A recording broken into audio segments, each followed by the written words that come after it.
3 days, 20 engineers, and a $100 million government contract unraveling like thread from a frayed seam.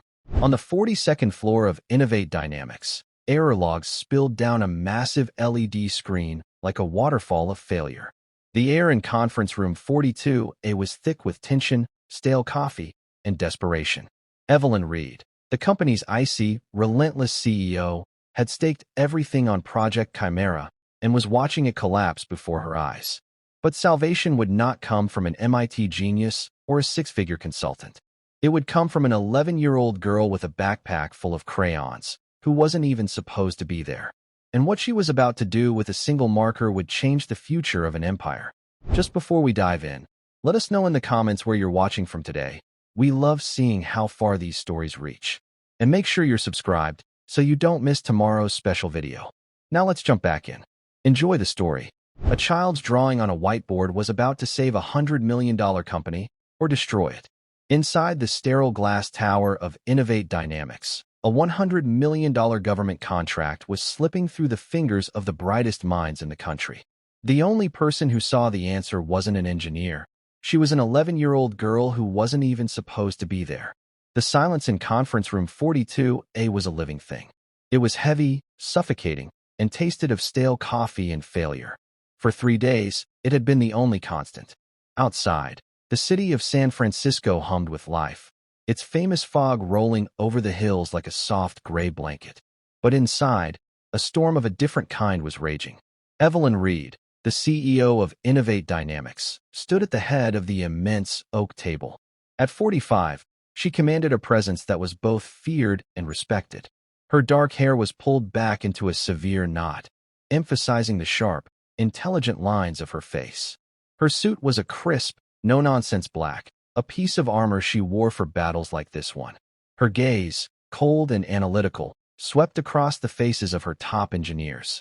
They were the best in the field, recruited from the most prestigious universities, yet they looked like schoolchildren waiting for a scolding. "Report," she said. Her voice was not loud, but it cut through the tension like a surgeon's scalpel. A young man named Mark Benson, the lead systems architect, cleared his throat. He was brilliant, with a degree from MIT and an ego to match. "Ms. Reed, we're still running diagnostics. The latency in the neural network, it's unpredictable. We stabilize one data set, and another one fractures. It's a cascade failure." On the massive LED screen that covered the far wall, a complex 3D model of a human heart was supposed to be rotating smoothly. This was Project Chimera, an advanced AI designed to predict hereditary heart conditions with 99% accuracy. It was the project that was supposed to secure the company's future with a 9-figure government contract. Instead, the model stuttered. It would stop, flicker, and then jump, like a film reel catching in a projector. Crimson error logs scrolled endlessly down the side of the screen, a digital waterfall of failure. "Unpredictable is not a word I accept, Mark," Evelyn stated, her voice dangerously calm. "We are 3 days from the final demonstration. 3 days from either securing our position as industry leaders or becoming a cautionary tale." She walked slowly along the table, her heels making sharp, distinct clicks on the polished concrete floor. Each click seemed to punctuate the mounting pressure. "We have thrown every resource at this. Our best people. A budget that could fund a small country.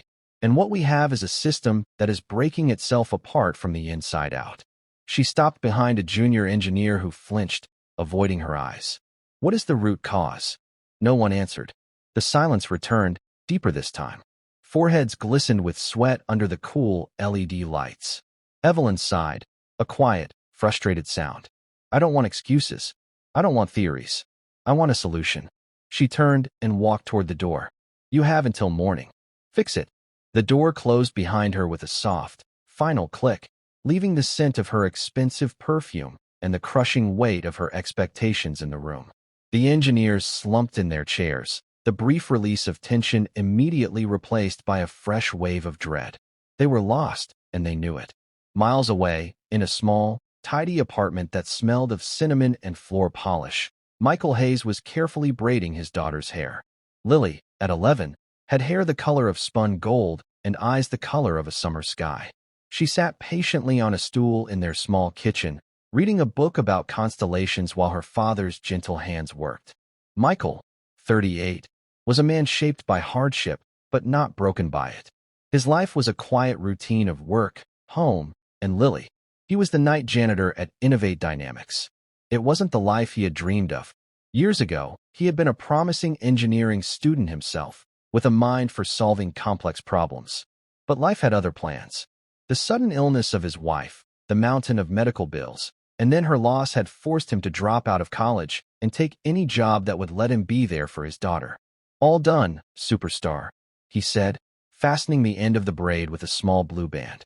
Lily closed her book and turned, giving him a bright smile. "Thanks, Dad. It looks like a DNA helix." Michael chuckled. "Only you would say that." He looked at the clock on the wall. 6:30 p.m. His shift started in an hour. Usually, his neighbor, Mrs. Gable, would watch Lily. But a call an hour earlier had changed everything. Her son had been in a minor car accident, and she had rushed to the hospital. "Listen, Lily Bug," he said, kneeling down to be at her eye level. "Mrs. Gable won't be able to watch you tonight, and I couldn't find anyone else on such short notice." Lily's brow furrowed with concern. "What are we going to do?" Michael took a deep breath. He hated this part. "You're going to have to come to work with me. We'll have to be very, very quiet. You can bring your tablet and your books. There's a small break room on the 30th floor that no one uses at night. You can set up camp there. We just have to be invisible, okay? It's against the rules." Lily nodded solemnly. "I can be invisible, like a ninja." Michael managed a weak smile. He felt a familiar pang of guilt. He wanted to give her the world, but most days he could barely give her a babysitter. He packed her backpack with her favorite snacks, her tablet, and the book on constellations. He added her sketchbook and a case of colored pencils. Drawing always kept her calm. As they rode the bus downtown, Michael rehearsed the plan. They would use the service elevator. He would get her settled in the break room before he started his rounds. He felt a knot of anxiety in his stomach. If he was caught, he would be fired. No questions asked. But the thought of leaving Lily home alone was far worse. The lobby of Innovate Dynamics was a cathedral of glass and steel. Even at night, it was imposing. Michael swiped his key card at a side entrance, the lock beeping softly. The air inside was cool and still. "Okay, ninja," he whispered. "Time for stealth mode." Lily gave him a determined nod, her small hand clutching his. They took the service elevator, a stark metal box that smelled of grease and disinfectant. On the 30th floor, the break room was just as he remembered, small, windowless, with a worn-out sofa and a table. "Here we are," he said, setting her backpack on the table. "You've got your games, your books. The Wi-Fi password is on the fridge. I'll check on you every hour, I promise. Don't leave this room for any reason, okay?" "I won't, Dad. I promise." He looked at her, so small in the big, empty building, and his heart ached. He kissed the top of her head. "Be good, superstar." He closed the door quietly and began his shift. The 42nd floor was the executive level, his last stop of the night. It was always the quietest, a ghost town of empty desks and dark offices. As he pushed his cart of cleaning supplies down the plushly carpeted hallway, he could hear the low, tense murmurs coming from conference room 42A. The lights were still on. He sighed. It meant a long night for the engineers, and a messy room for him to clean later. He started at the far end of the hall, emptying trash cans and wiping down surfaces, his movements practiced and efficient. An hour passed, then another. The murmuring from the conference room grew more agitated, punctuated by moments of frustrated silence. Around 11 p.m., the door to 42A finally opened. The engineers filed out, their faces pale with exhaustion and defeat. They looked like a beaten army. Mark Benson was the last to leave, running a hand through his already messy hair. He didn't even glance at Michael. To them, he was just part of the furniture. Michael waited a few minutes before pushing his cart toward the room. He needed to clear the trash, wipe down the table, and reset the room for the morning. As he entered, the first thing he noticed was the giant screen. The image of the heart was frozen, a single, glaring line of red error code displayed beneath it. The whiteboard next to it was a chaotic mess of equations and diagrams, lines crossed out, and question marks scribbled in the margins. He saw the discarded coffee cups, crumpled papers, and energy bar wrappers. He began to methodically clean the room, his mind quietly observing the problem on the screen. He could still understand the basics of the code, the fundamental logic. He saw the tangled loops and the recursive formulas. It was a beautiful problem in its own way. A complex knot waiting for someone to find the right thread to pull. He felt a ghost of his old self, the student who loved challenges like this, stir within him. But he quickly pushed the feeling away. He was a janitor now. This was not his world. Meanwhile, on the 30th floor, Lily was getting restless. She had finished her book, played all her games, and drawn 3 pictures of distant galaxies. She was thirsty. Her dad had told her not to leave, but the water fountain was just down the hall. She'd be quick. No one would ever know. She quietly opened the door and peeked out. The hallway was empty and silent. The fountain was at the far end, near the main elevators. She tiptoed down the hall, her sneakers silent on the polished floor. After getting a drink, her curiosity got the better of her. She knew her dad's last stop was the top floor. She wondered what it looked like.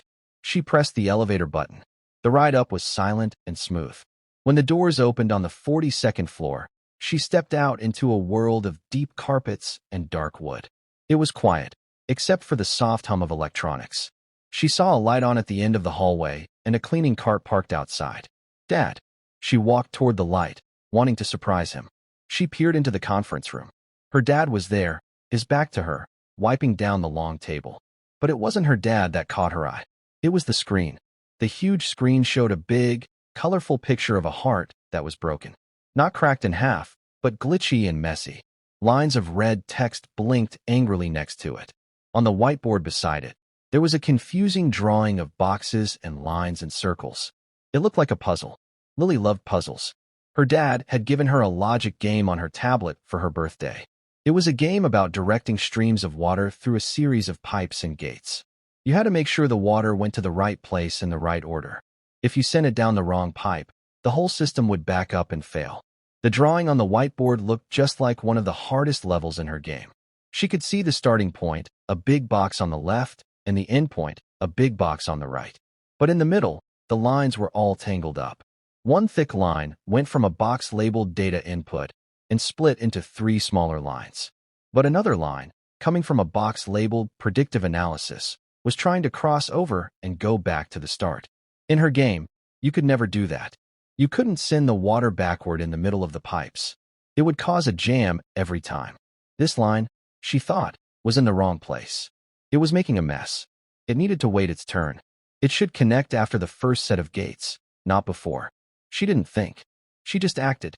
She saw a set of colored dry erase markers on the ledge of the whiteboard. She picked up a blue one.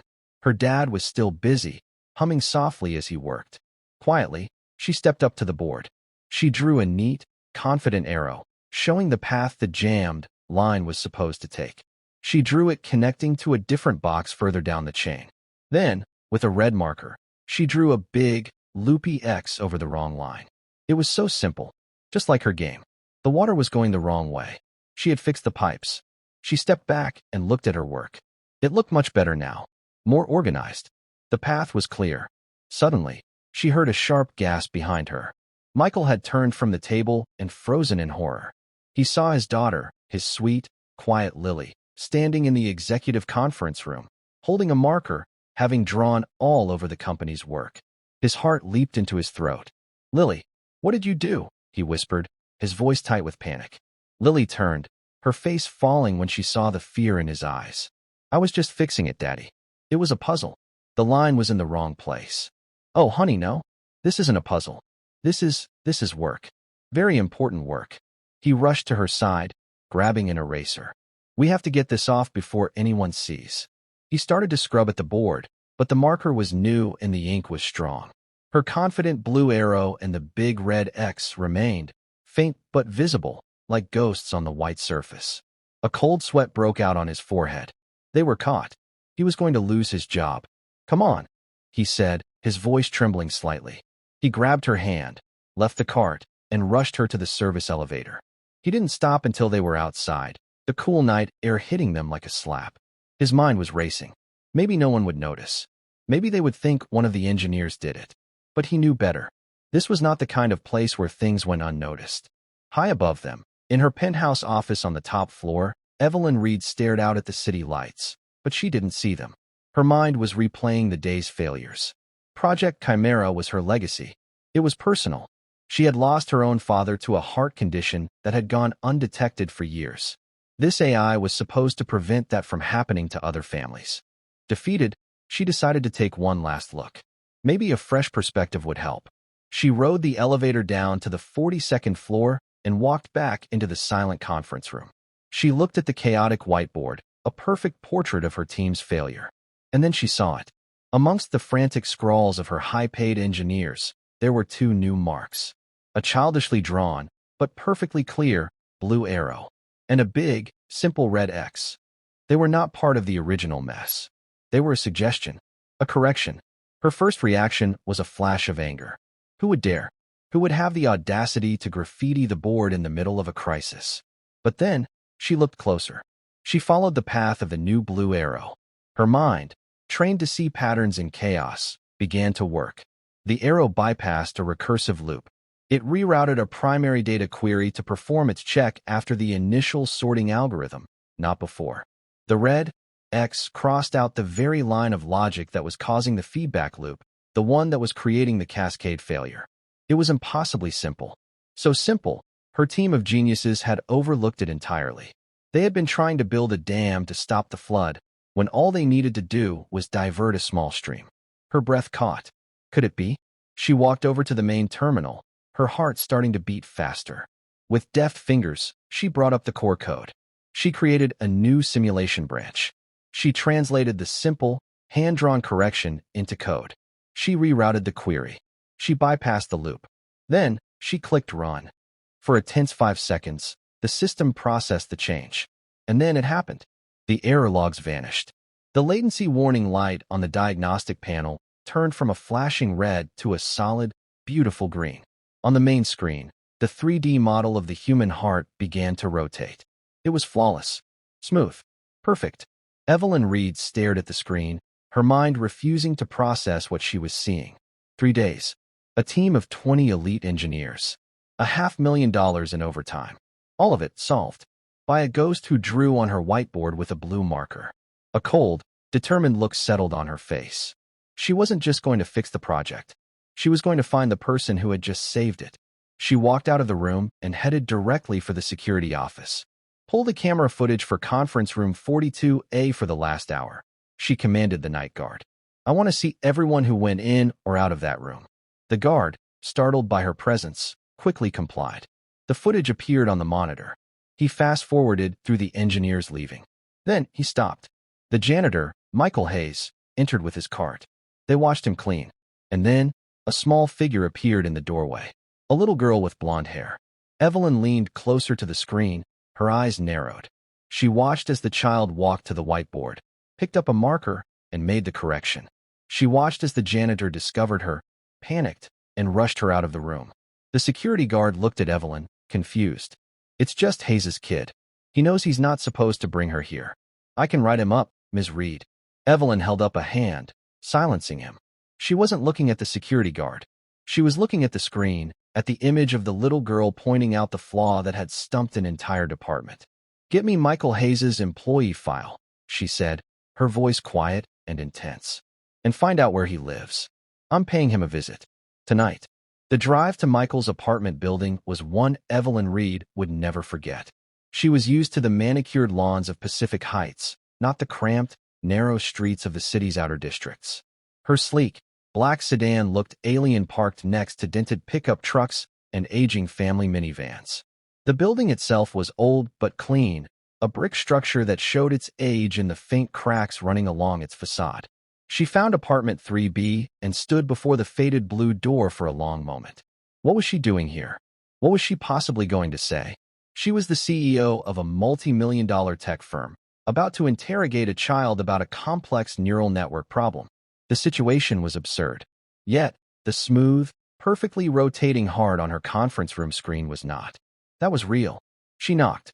The sound was louder than she expected in the quiet hallway. Inside, Michael had just gotten Lily to sleep. His own mind was a storm of worry. He had spent the last hour imagining the phone call he would receive in the morning, the cold, impersonal voice from HR telling him his services were no longer required. When the knock came, He assumed it was a neighbor, perhaps complaining about a noise he hadn't realized they were making. He opened the door, and his blood ran cold. Standing in his hallway was Evelyn Reed. Not in a boardroom, not behind her imposing desk, but here, on his doorstep. She was dressed in the same sharp, black suit, looking completely out of place, and yet utterly in command. For a moment, neither of them spoke. Michael's mind went blank with shock and fear. "Mr. Hayes," she began, her voice even and direct. "May I come in?" It wasn't really a question. Michael, speechless, could only nod and step aside. He felt as though a queen had just walked into his humble home. He gestured numbly toward his small, worn-out sofa. Evelyn's eyes quickly scanned the apartment. It was small, but immaculately clean. A child's drawings were taped to the refrigerator. A stack of library books sat on the coffee table. There was a warmth here, a sense of family and love that felt a world away from her own sterile, minimalist penthouse. She chose to stand. "I believe you know why I'm here," she said, getting straight to the point. Michael's throat was dry. "Ms. Reed, I am so sorry. I know the rules. It was an emergency, my babysitter. I was going to call in, but I can't afford to lose a day's pay. I take full responsibility. It will never happen again." Evelyn held up a hand. "I'm not here about the rules, Mr. Hayes. I'm here about the whiteboard." Michael flinched. "I tried to erase it. She didn't mean any harm. She's just a kid. She likes puzzles. Please, don't blame her. This is my fault. Fire me. But please, just leave her out of it." Evelyn studied him. She saw the genuine terror in his eyes, the fierce, protective instinct of a father. "I have no intention of firing you," she said, and a flicker of Michael's panic subsided, replaced by profound confusion. "I want you to tell me what she saw." "What she saw?" Michael stammered. "The drawing. The blue arrow. The red X." She made a correction to the logic flow of Project Chimera. A correction that, I might add, my entire team of highly paid experts failed to see for 3 days. "I want to know how." Michael stared at her, dumbfounded. He had assumed Lily had just made a mess, a random scribble. He hadn't truly looked at what she had drawn. She said the line was in the wrong place. She plays this game on her tablet, a logic puzzle with pipes. She said it looked like the pipes were jammed. Evelyn's expression remained unreadable, but inside, her mind was racing.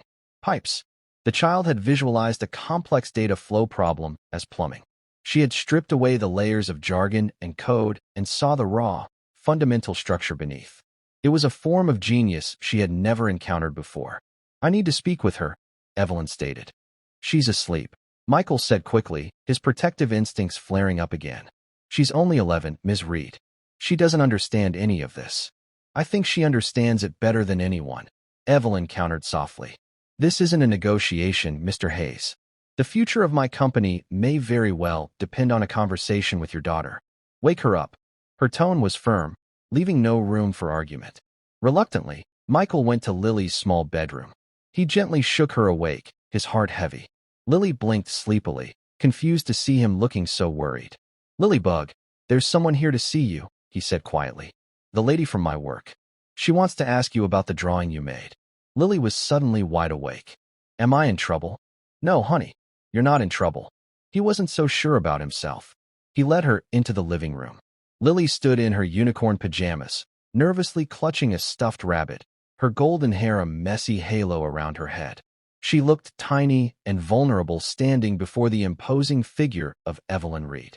Evelyn knelt down, a surprising gesture that brought her to Lily's eye level. Her face softened almost imperceptibly. "Hello, Lily," she said, her voice much gentler than before. "My name is Evelyn. I'm not here to get you in trouble. I'm here to thank you." Lily looked from Evelyn to her father, confused. "The drawing you made on my whiteboard tonight," Evelyn continued. "Can you tell me what you saw?" Lily's nervousness began to fade, replaced by the earnest desire to explain her logic. "It was the loop," she said, her voice small but clear. "The line from the prediction box. It was trying to go backward to check the data again, but the other lines were still moving forward.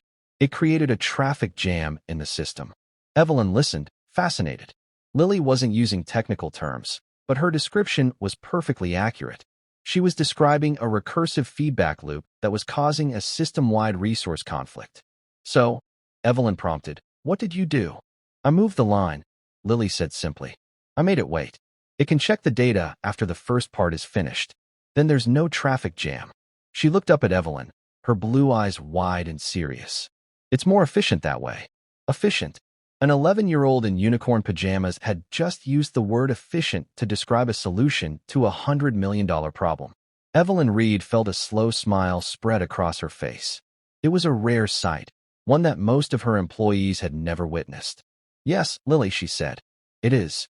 She stood up and looked at Michael, who had been watching the entire exchange with a mixture of pride and utter disbelief. Mr. Hayes, she said, her tone all business once more. Tomorrow morning, 10 o'clock. I'm calling a full project meeting. I want you both there. Michael's jaw dropped. Us? In a project meeting? Ms. Reed, I'm a janitor. She's a child. What could we possibly do? Your daughter just did what 20 engineers could not. She gave us the solution. Now I need her to explain it to them. And you will be there with her.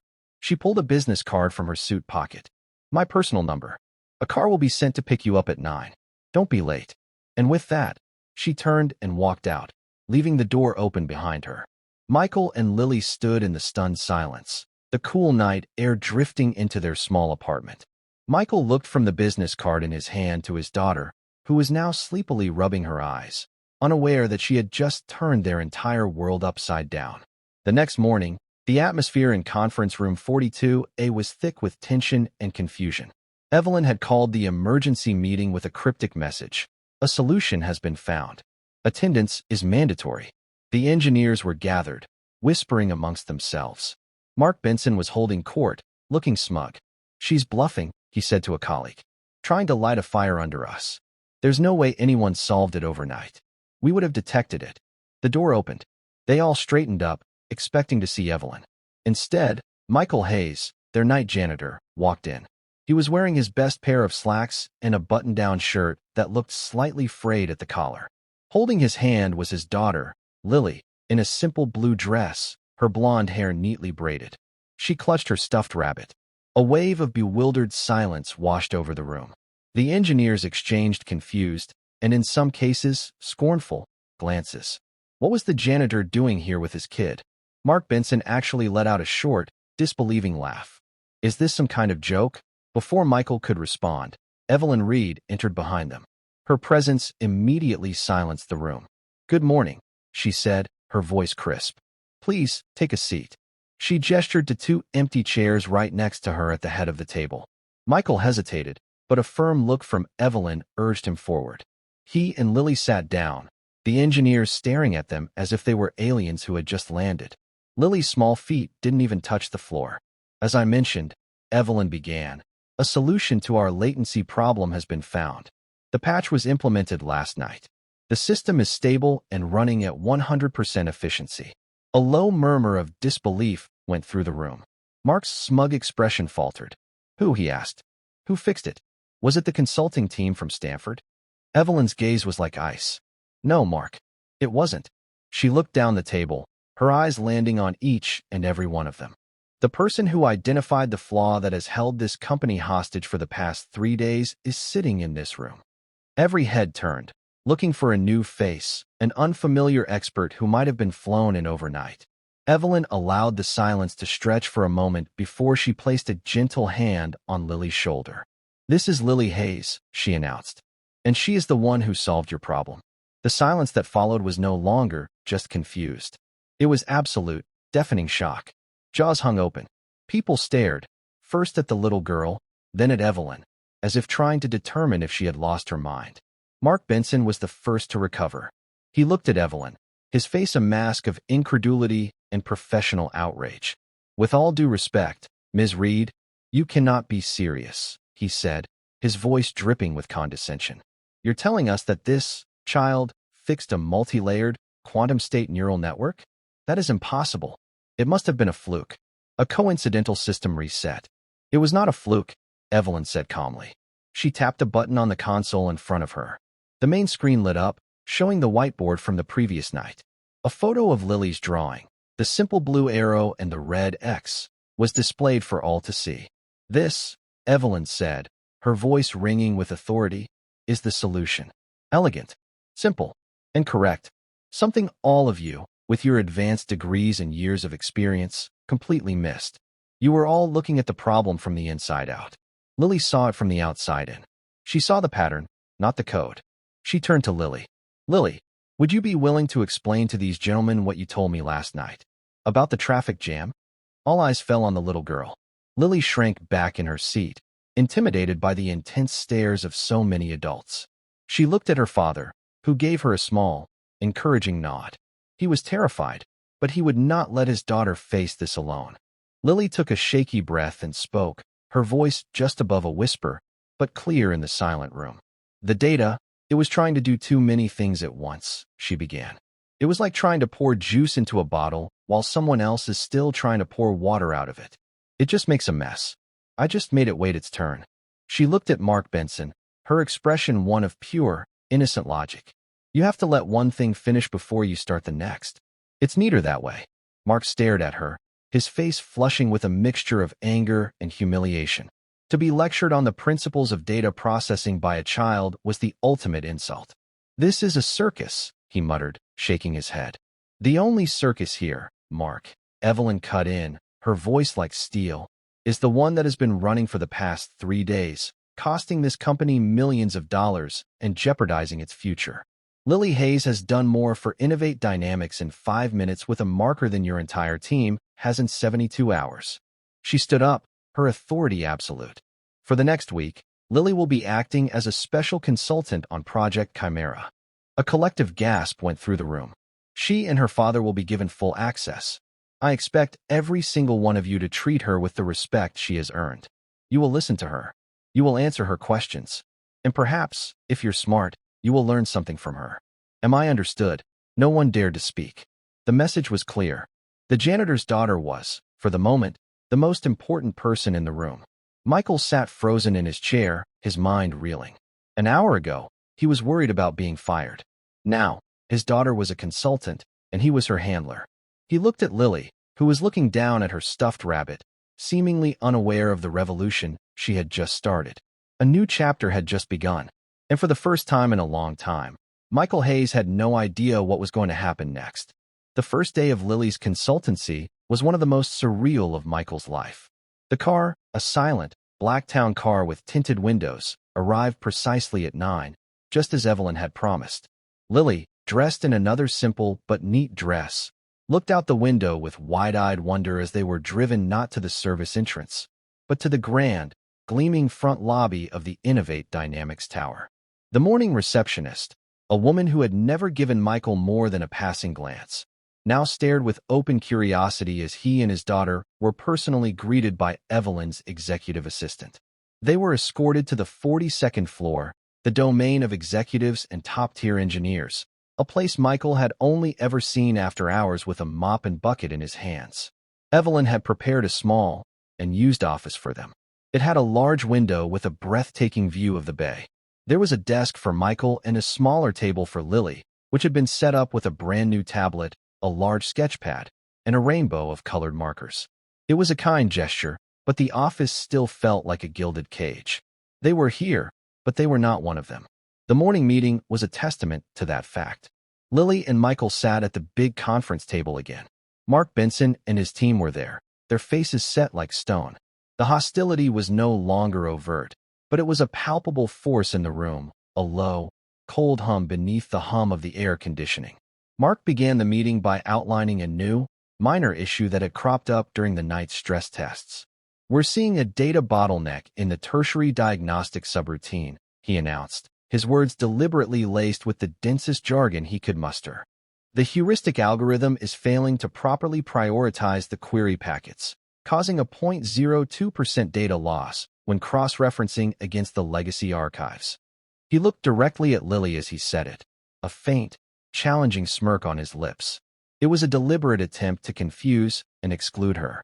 The other engineers followed his lead, launching into a highly technical discussion, throwing around acronyms and complex terms like weapons. Lily sat quietly, not understanding the words, but watching the diagram on the main screen. It showed data packets, represented by little green dots, moving from one box to another. She saw how they would pile up at one of the boxes, getting stuck before they could move on, just as Mark had described. Michael felt a surge of anger. He knew what they were doing. They were trying to intimidate a child. He was about to speak up, to ask them to simplify their language, when Lily tugged on his sleeve. "Dad," she whispered, "can I have my sketchbook?" Michael passed it to her. She picked up a brown marker and a green one. While the engineers continued their debate, she began to draw. She didn't draw boxes and dots. She drew a picture of a grocery store checkout. She drew several long lines of people, the data packets, all trying to get to a single cashier, the subroutine. Then, on the next page, she drew a second picture. This time, she drew an express lane. A simple sign above it read, 10 items or less. In this picture, the people with only a few items went into the short, fast lane, and the people with full carts stayed in the main lines. There was no more traffic jam. Everyone was moving smoothly. When the engineer's argument had finally wound down to a frustrated silence, Lily quietly tore the second page from her sketchbook. She held it out to her father. Michael looked at it, and for the first time, he fully understood the unique, brilliant way his daughter's mind worked. He cleared his throat. All eyes turned to him, most of them filled with annoyance. "Excuse me," Michael said, his voice steady despite his pounding heart. "Lily has a suggestion." Mark Benson sighed dramatically. "All right, let's hear it. Does it involve magic wands or unicorn tears?" A few of the younger engineers snickered. Michael ignored him. He walked to the front of the room and held up Lily's drawing for everyone to see. "Lily thinks the problem is that you only have one cashier," he said, using her simple analogy. "All the data, big and small, is waiting in the same line. She wants to know, why isn't there an express lane?" The room went silent. The engineers stared at the childish drawing. The concept was so basic, so fundamentally simple, that they had never even considered it. They had been trying to speed up the cashier, not manage the lines. Mark's face went pale. An express lane. In system terms, it was a priority query channel. A simple script that would sort data packets by size before they reached the diagnostic routine, sending the smaller, quicker packets through a separate, parallel process. It would take less than an hour to implement, and it would work. He was so furious at the simplicity of it, and so humiliated that the child had seen it and he hadn't, that he couldn't even speak. Evelyn, who had been watching the entire scene unfold from the back of the room, stepped forward. "An excellent suggestion, Lily," she said, her voice carrying a clear note of approval. "Mark, implement it immediately. I want a report on my desk in an hour showing me the results." She looked around the room at the stunned faces of her team. "Let this be another lesson," she said, her voice sharp. "The best ideas do not always come from the most complicated minds. Sometimes, they come from the clearest." The meeting was dismissed. As the engineers filed out, not one of them would meet Michael's or Lily's eyes. They had been shown up by a child for a second time, and now the quiet resistance was hardening into a silent, resentful wall. Over the next few days, this became their new normal. Michael and Lily would arrive in the morning and spend their days in the small office. Michael would read or try to catch up on online courses, while Lily would draw, read, or play her logic games. Several times a day, they would be called into meetings. The engineers, now wary of being publicly humiliated, would present their problems. Lily would listen, not to their words, but to the shape of the problem, and offer a simple, visual, and invariably correct solution. The wall of resentment grew higher. Conversations would stop when they entered a room. Invitations to lunch were never extended. In the hallways, Michael would hear whispered fragments. "The CEO's pet project. A lucky guess. How long is this joke going to last?" He did his best to shield Lily from it, but she was a smart and perceptive child. "Dad," she asked one evening as they ate dinner in their apartment, "why are the other grown-ups so mad all the time?" Michael's heart ached. He put down his fork. "Honey, sometimes, when people have been looking at a problem for a very long time, it can be hard for them to accept that someone new can see the answer right away. It hurts their pride. But we're a team," Lily said, confused. "On a team, you're supposed to be happy when someone scores a goal, right?" "You're right," Michael said, forcing a smile. "That's exactly right. Don't you worry about them. You just keep scoring goals." But he was worried. He saw the toll it was taking, not on Lily's work, but on her bright spirit. She was quieter at the office, less willing to speak up unless Evelyn directly asked her a question. She kept her drawings to herself until he coaxed them out of her. Evelyn was also aware of the growing toxicity. One afternoon, she asked Michael to join her in her private office. It was a vast, minimalist space with a floor-to-ceiling window that offered a panoramic view of the Golden Gate Bridge. "How is she holding up?" Evelyn asked, gesturing for him to sit in one of the leather chairs opposite her desk. "She's a kid. She can feel it when people don't like her," Michael admitted, his voice heavy. "She doesn't understand why they're being unkind. Mark Benson is the root of it," Evelyn said, her expression grim. "His pride has been wounded, and he's letting it poison the entire team. I'm managing him, but I need you to know that I see what's happening." She leaned forward, her gaze intense. "This is more than just a project for me, Michael. This technology has the potential to save lives." Lily's way of thinking, her ability to see past the noise, it's a gift. "I won't let the bruised egos of a few engineers stand in the way of that. I am protecting her in this process, but I need you to keep her engaged. We're in the final stretch. The full demonstration for the Government Oversight Committee is next week." Michael nodded. "We'll be ready." "I know you will be," Evelyn said. A thought then seemed to strike her. She studied Michael for a moment. "You understand this material, don't you? I've seen you in the meetings. You're not just translating for her. You understand the core concepts." Michael felt a flush of surprise. "I was in engineering school. A long time ago." "What happened?" she asked, her question direct but not unkind. He found himself telling her the whole story. His wife, the medical bills, dropping out to work, raising Lily on his own. He hadn't spoken of it so openly in years.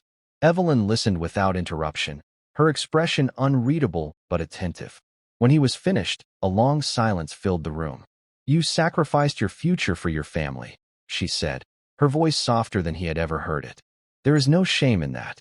There is honor." She stood and walked to the window, looking out at the bridge. "Pride is a dangerous thing, Michael. It can make brilliant people do foolish things, and it can make good people forget what's truly important." She turned back to him. "Don't let them break your daughter's spirit. Her gift is too important." Michael left her office with a renewed sense of purpose. Evelyn was right. This was bigger than a few resentful engineers. He wouldn't let them win. But he didn't know that Mark Benson had already decided on his own endgame. Humiliated and furious, Mark had spent the past 2 nights in the office, long after everyone else had gone home. He wasn't trying to fix problems anymore. He was meticulously reverse engineering Lily's original solution, the one that had started it all.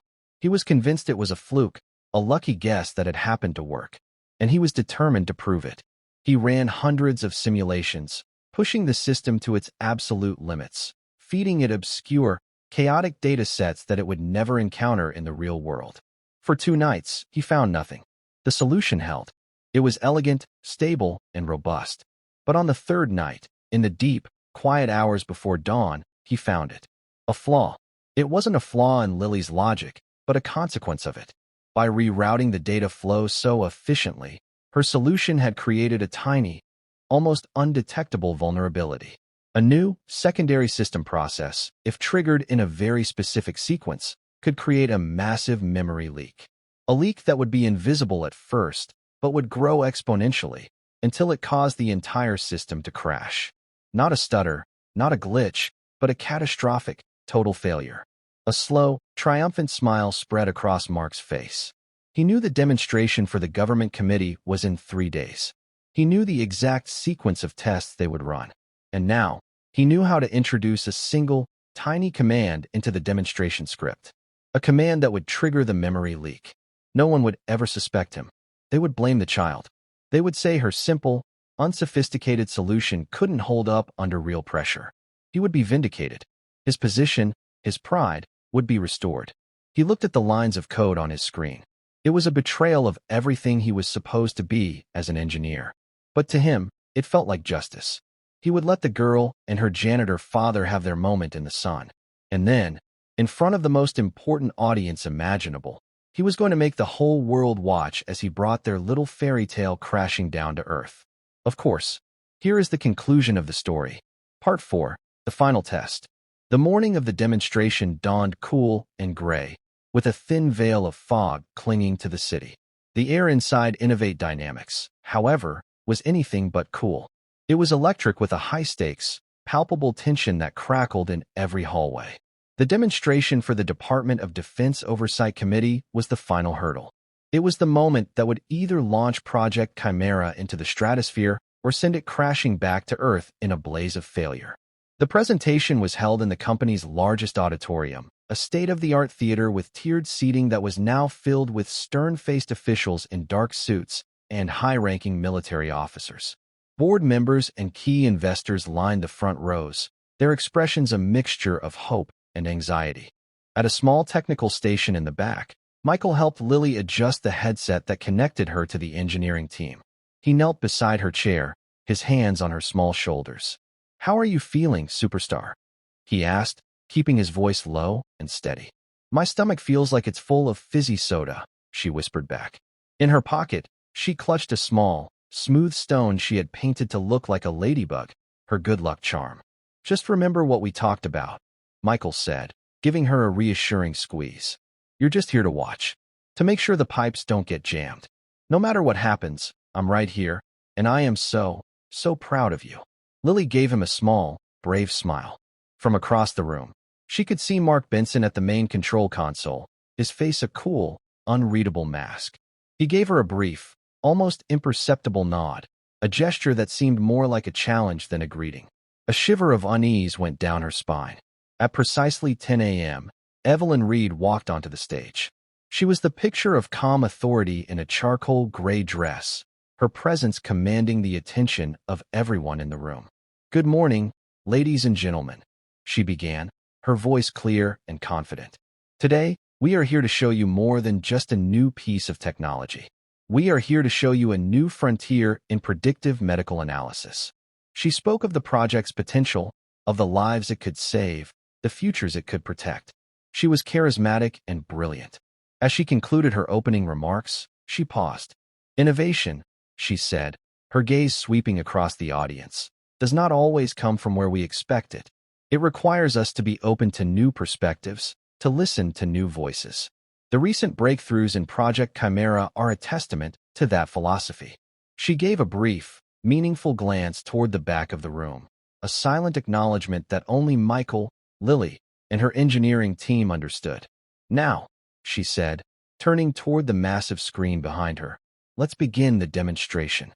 The screen lit up with the now flawless 3D model of the human heart, rotating smoothly in a sea of data. The first phase of the test began. The system processed historical medical data, correctly identifying 100% of the known hereditary conditions. It was fast, efficient, and perfect. A low murmur of approval rippled through the audience. The second phase involved a live, predictive analysis of anonymized patient data. The system had to identify potential risks in real time. Again, it performed flawlessly. The data flowed, the algorithms worked, and the results were displayed with breathtaking speed and accuracy. The officials were visibly impressed, leaning forward in their seats and whispering to their aides. Michael felt himself relax for the first time all day. They were going to make it. It was then that Mark Benson made his move. Under the guise of initiating the final, most intensive stress test, his fingers flew across his keyboard. To anyone watching, he looked like a diligent engineer running a routine diagnostic. But hidden within the string of commands was a single, malicious line of code. His Trojan horse. He pressed enter. At first, nothing happened. The system continued to run smoothly. But deep within the code, a process had begun. A tiny memory allocation process was triggered. It began to create copies of a small, redundant data file. Then it copied the copies. Then it copied those. It was a digital cancer, invisible at first, but growing exponentially with every passing microsecond. Then, the first flicker appeared on the screen. A single frame of the rotating heart skipped. It was so fast, most people missed it. But Lily saw it. Her body tensed. A moment later, a small, yellow warning light appeared on the diagnostic panel. Memory allocation, 90%. The heart stuttered again, more noticeably this time. The smooth rotation became jerky. The audience shifted uncomfortably. On stage, a faint line of concern appeared on Evelyn's brow, though her voice never faltered. Memory allocation, 95%. The technicians in the control room started murmuring into their headsets, their voices rising in panic. "What's happening? The memory is spiking. I can't stop it." And then, the system crashed. The heart froze. The data streams vanished. The entire screen was replaced by a single, glaring red error message that filled the auditorium with a sickening glow. Catastrophic system failure. Memory overflow. A collective gasp went through the audience. The demonstration was dead. The silence was deafening, broken only by the frantic whispers of the board members and the urgent, panicked voices coming through the headsets. Mark Benson stood up, his face a perfect mask of feigned shock and professional disappointment. He looked directly at the government officials, his voice ringing with false regret. "It's the core logic," he announced, ensuring everyone could hear. "The patch is unstable. I warned Ms. Reed that it couldn't handle a full-scale simulation. The child's fix, it was too simple. It's collapsing under the pressure."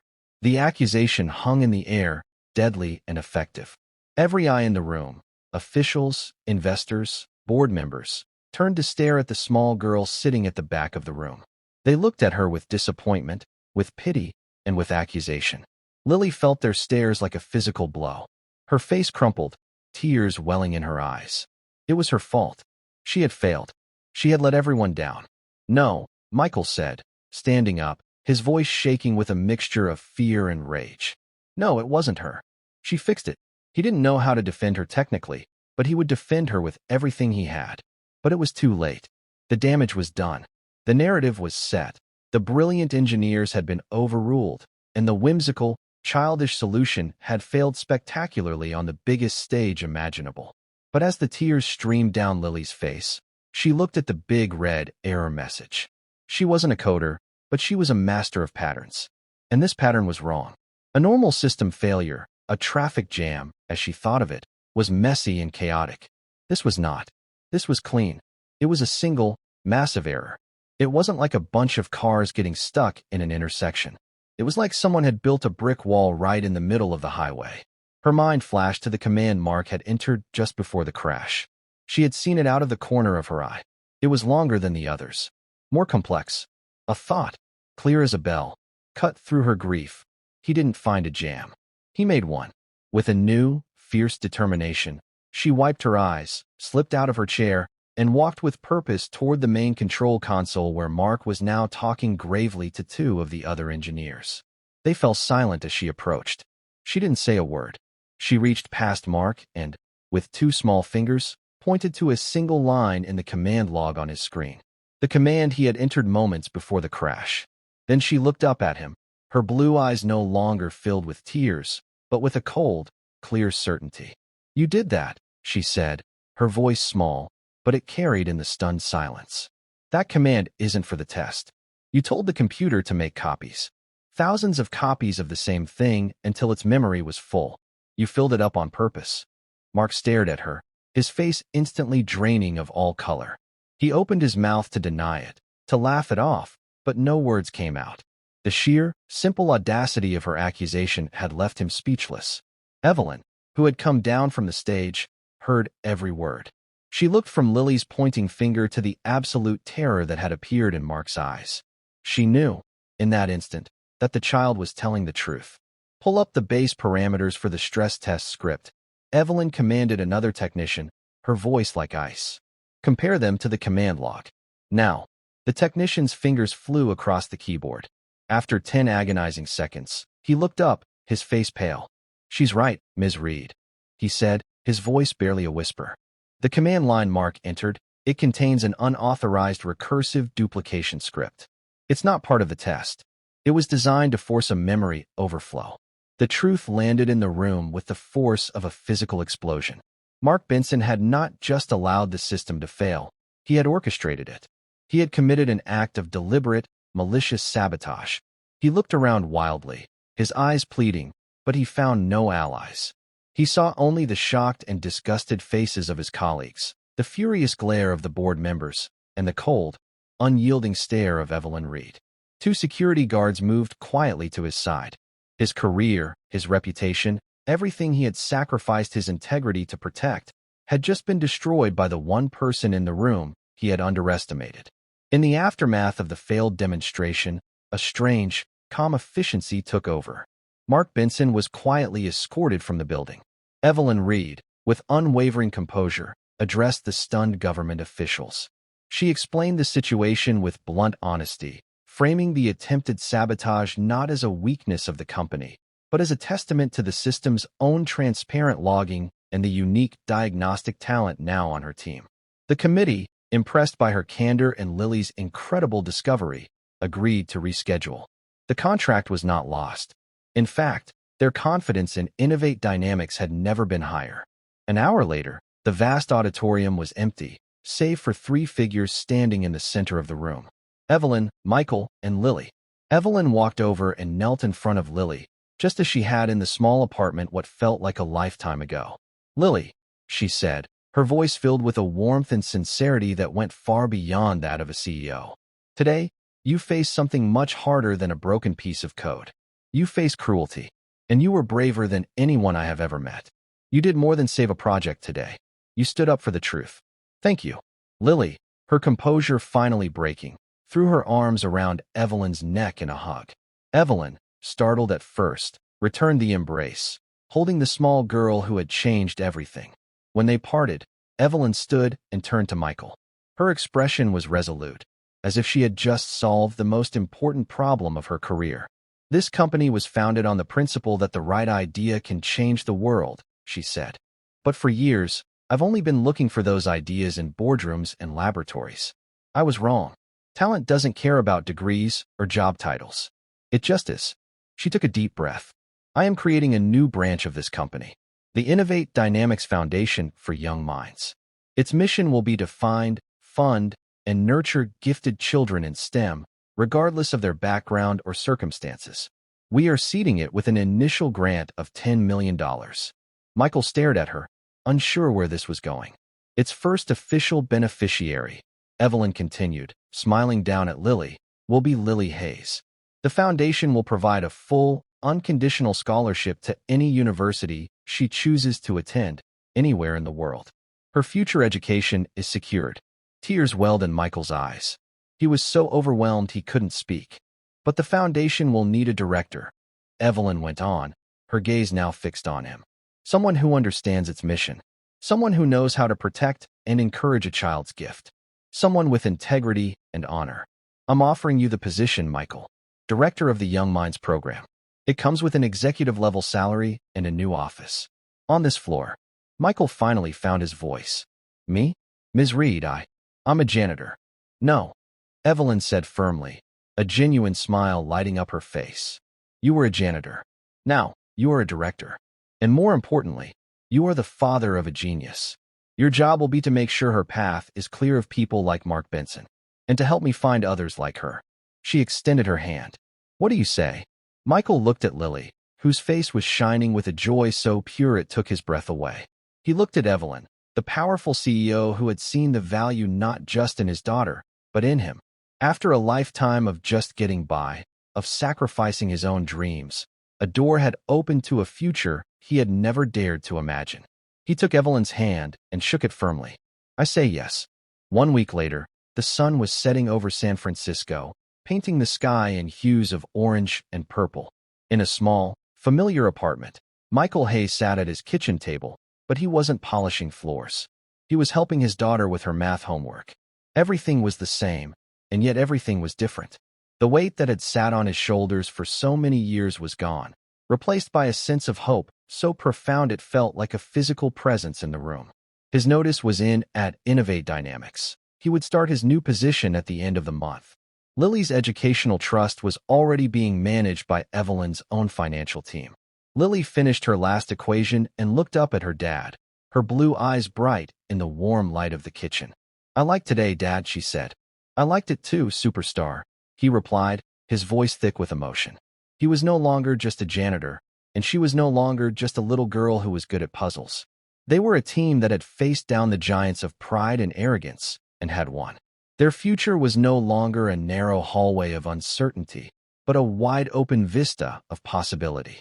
And as he looked at his daughter, he knew that this was not the end of her story. It was just the beginning. Thank you for following this story.